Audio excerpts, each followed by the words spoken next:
বিসমিল্লাহির রহমানির রহিম। আসসালামু আলাইকুম। আপনাদের সাথে আছি আমি ফ্রিল্যান্সার আবুল হাসান।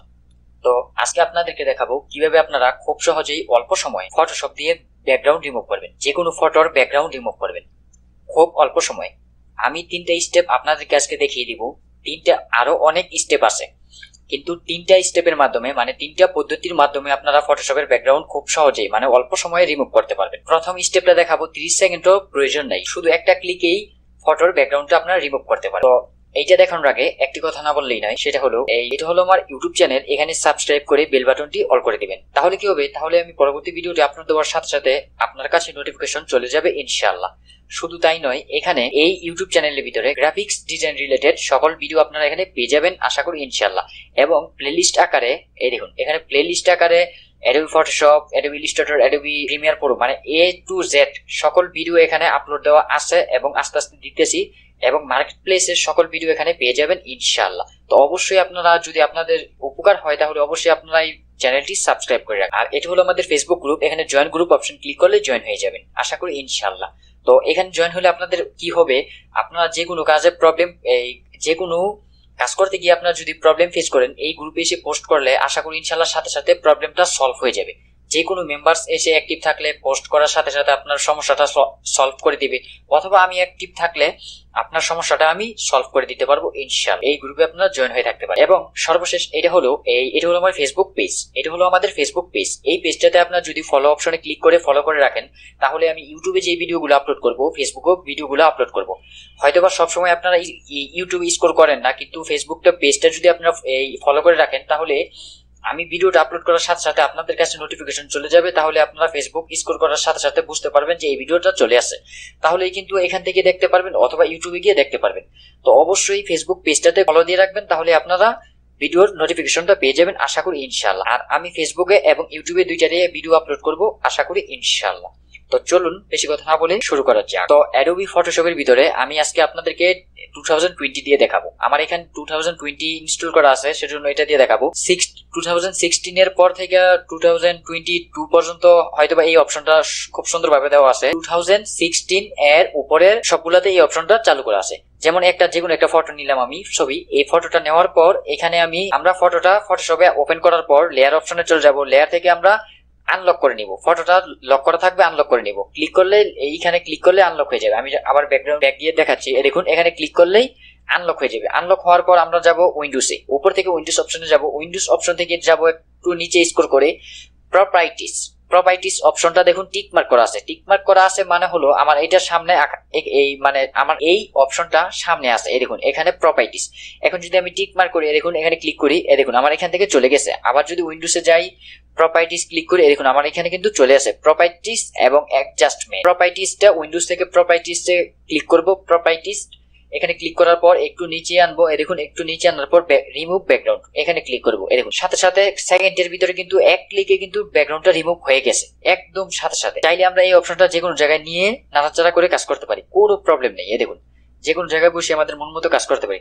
তো এই দেখুন এখানে ব্যাকগ্রাউন্ডটা রিমুভ করলাম। এখন আমরা এই ব্যাকগ্রাউন্ডের ভিতরে যে কোনো কালার ইউজ করতে পারবো অথবা যে কোনো ব্যাকগ্রাউন্ড ইউজ করতে পারবো। কিভাবে আমরা ইউজ করতে পারি সেটাও আপনাদেরকে দেখাচ্ছি। যেমন আমরা এখান থেকে দেখুন এই আইকনটাতে ক্লিক করে রাইট ক্লিক করবো। রাইট ক্লিক করার পর সলিড কালার অপশনে ক্লিক করবো। দেখুন সলিড কালার অপশনে ক্লিক করার পর যে কোনো কালার ইউজ করতে পারবো। ওকে দিলাম। ওকে প্রেস করার পর আমরা এই সলিড কালারটা নিচে নিয়ে আসবো, ফটোটার লেয়ারটা নিচে নিয়ে আসবো। আসার পর যে সলিড কালারটা এখানে ক্লিক করবো। ক্লিক করার পর যে কোনো কালার আমরা দিতে চাই, সলিড কালার আমরা চেঞ্জ করে দিতে পারবো ইনশাআল্লাহ। এই দেখুন যে কোনো কালার অটোমেটিক চেঞ্জ করে দিতে পারবো। এটা হলো প্রথম স্টেপ।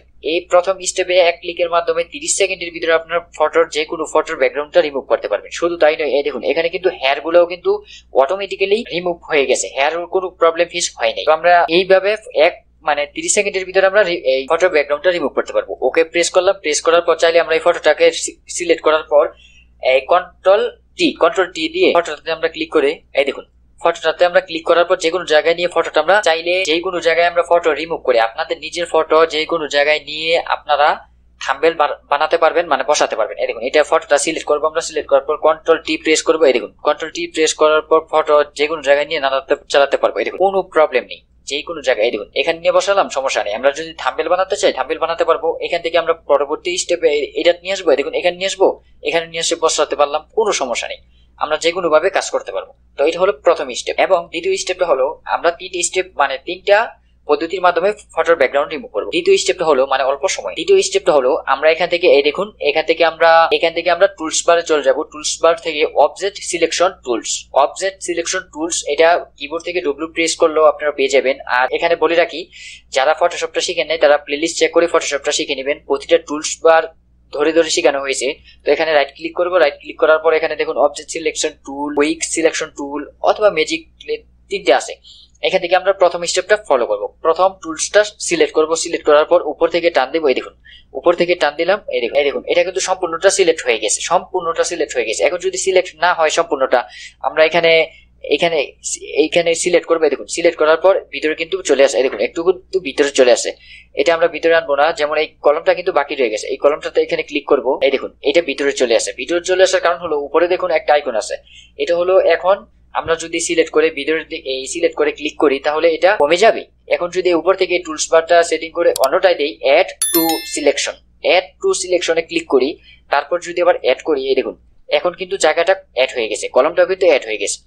এইভাবে অ্যাড করবেন। আর যদি রিমুভ করতে চান জায়গা তাহলে এইখানে ক্লিক করবেন, তাহলে ক্লিক করার সাথে সাথে রিমুভ হয়ে যাবে। যদি আমি দেখাতে চাই এটাতে ক্লিক করলাম, এখান দিয়ে আমি একটু রিমুভ করে দেখি। এই দেখুন কতখানি রিমুভ হয়ে গেছে। আমি একটু ব্যাগে দিলাম। এই দেখুন। তো এবার কি করব, এবার আমরা চলে যাব এই সিলেকশন থেকে যাব ইনভার্সের শর্টকাট হলো শিফট কন্ট্রোল এল। এটা উপর থেকে সিলেকশন, তারপর যাব ইনভার্সে ক্লিক করার পর সম্পূর্ণ ব্যাকগ্রাউন্ড এবং ফটোটা দুইটাই কিন্তু সিলেক্ট হয়ে গেছে। এখন আমরা যাব আবার প্রথম যে স্টেপটা ফলো করছিলাম এখানে ক্লিক করব সলিড কালার। এখানে এই দেখুন create new fill or adjustment layer, এখানে ক্লিক করব। সেকেন্ড অপশনটা এই ক্যামেরার সেকেন্ড অপশনটা মানে আইকনটা, তারপর আমরা দিব সলিড কালার অপশনে ক্লিক করার পরে দেখুন এখনো কিন্তু আমরা সলিড কালারটা কিন্তু সম্পূর্ণ চেঞ্জ করতে পারতাছি, কোনো প্রবলেম নেই। এই দেখুন যেই কোনো কালার আমরা ইউজ করতে চাই করতে পারবো। এই দেখুন এখানে ক্লিক করবো। এই দেখুন সলিড কালারটা। এখন আমরা চাইলে ফটোটাও নাড়াতে পারবো, কোনো প্রবলেম নাই। এই দেখুন ফটোটা এখন নাড়াতে পারবো, কোনো প্রবলেম নাই। তবে প্রবলেমটা হলো এই দেখুন ফটোটা আমাদের লক করা আছে, লকটা আনলক করে দিব। কিন্তু ব্যাকগ্রাউন্ডটা রিমুভ করার জন্য দ্বিতীয় স্টেপটা আমাদের আনলক করার প্রয়োজন নেই। দ্বিতীয় স্টেপে যদি আমরা এই নাড়াতে চাই তাহলে আনলক করবো, কোনো প্রবলেম। তো এটা আমাদের গেল দ্বিতীয় স্টেপ। খুব সহজে কিন্তু আপনারা এই দ্বিতীয় স্টেপটা ফিল আপ করতে পারবেন, মানে কাজ করতে পারবেন। প্রথম স্টেপ দেখিয়ে দিলাম এবং দ্বিতীয় স্টেপ দেখিয়ে দিলাম এবং তৃতীয়। তো আমরা এখন লাস্ট স্টেপটা দেখবো। লাস্ট পদ্ধতিটা দেখার জন্য আমরা এখান থেকে আমরা যাব পেন টুল। এখান থেকে আমরা পেন টুল যাব। পেন টুল থেকে আমরা প্রতিটা জায়গা সিলেক্ট করে দেখুন এভাবে প্রতিটা জায়গা সিলেক্ট করে অনেক সময় লাগে। পেন টুল দিয়ে কাজ করাটা খুব নিখুঁত ভাবে কাজটা করতে হয় এবং হেয়ারে তো অবশ্যই অনেক সময় নিয়ে নিখুঁত ভাবে কাজটা করতে হবে। এই দেখুন এটা জুম করে একদম হেয়ার গুলা খুব নিখুঁত ভাবে কাজটা করতে হয়। আমার ভিডিওটা যেহেতু বড় হয়ে যাবে এই জন্য আমি একটু ছোট করে দেখিয়ে দিচ্ছি, অল্প একটু করে। এই দেখুন এইটা নিখুঁত ভাবে কাজটা করতে হয়, যদিও অনেক সময় লাগবে, সময়ের প্রয়োজন।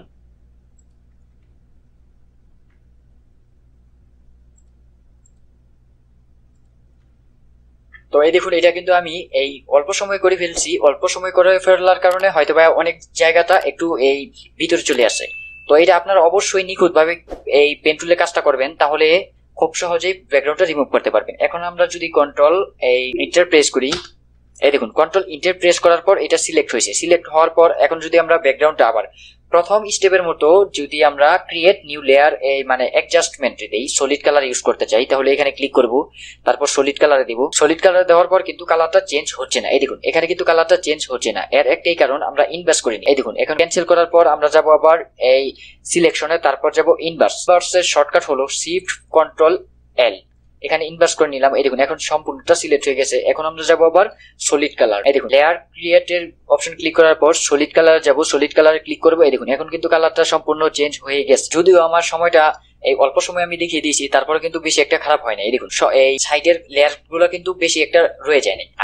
আমি যদি আরেকটু নিখুঁত ভাবে কাজটা করতাম এবং সময় নিয়ে ভিডিওটা বড় করতাম তাহলে কিন্তু এটাও দেখা যাইতো না, খুব সুন্দর ভাবে করতে পারতাম।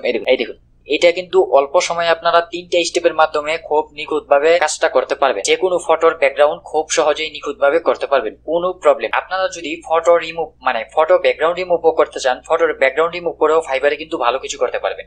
শুধু ফাইবারে না, অন্যান্য মার্কেট প্লেসে ফটোর ব্যাকগ্রাউন্ড রিমুভটা যদি আপনি করতে চান তাহলে এটা দিয়ে ভালো কিছু করা সম্ভব। তো ধৈর্য সময় নিয়ে যদি আপনারা এই শুধু ফটোর ব্যাকগ্রাউন্ড রিমুভ নিয়ে যদি আপনারা কাজ করেন তাহলে আশা করি ভালো কিছু করতে পারবেন ইনশাআল্লাহ। তো এরকম যদি আরো ভিডিও পেতে চান তাহলে অবশ্যই কমেন্ট করে জানান, অথবা আপনারা কি কোন বিষয় নিয়ে ভিডিও পেতে চান, ফটো ব্যাকগ্রাউন্ড রিমুভ তো এখন দেখালাম, মানে আরো অনেক স্টেপ আছে। আপনারা যদি আরো সব স্টেপ গুলো দেখতে চান, শিখতে চান, তাহলে অবশ্যই কমেন্ট করে জানাবেন। আমি চেষ্টা করবো ওই স্টেপ গুলো দেখিয়ে শিখিয়ে ভিডিও তৈরি করার জন্য ইনশাআল্লাহ। আজকের ভিডিওটা এটাই দেখানো ছিল। তো ভিডিওটি শেষ করার আগে আবারও বলে নেই, আমাদের চ্যানেলটা অবশ্যই সাবস্ক্রাইব করে রাখবেন এবং আমাদের গ্রুপ পেজ সবগুলাতে জয়েন হয়ে রাখবেন। সবগুলাতে জয়েন হওয়ার কারণে কিন্তু আপনাদেরই আমি মনে করি উপকার হবে ইনশাআল্লাহ। অবশ্যই আমাদের সব সোশ্যাল সাইটে জয়েন হয়ে রাখবেন। তো আশা করি ভিডিওটি ভালো লাগছে। ভালো লাগলে like comment share and subscribe করে আমাদের সঙ্গেই থাকুন। আবার দেখা হবে পরবর্তী কোনো ভিডিওতে। সেই পর্যন্ত ভালো থাকুন, সুস্থ থাকুন। আল্লাহ হাফেজ।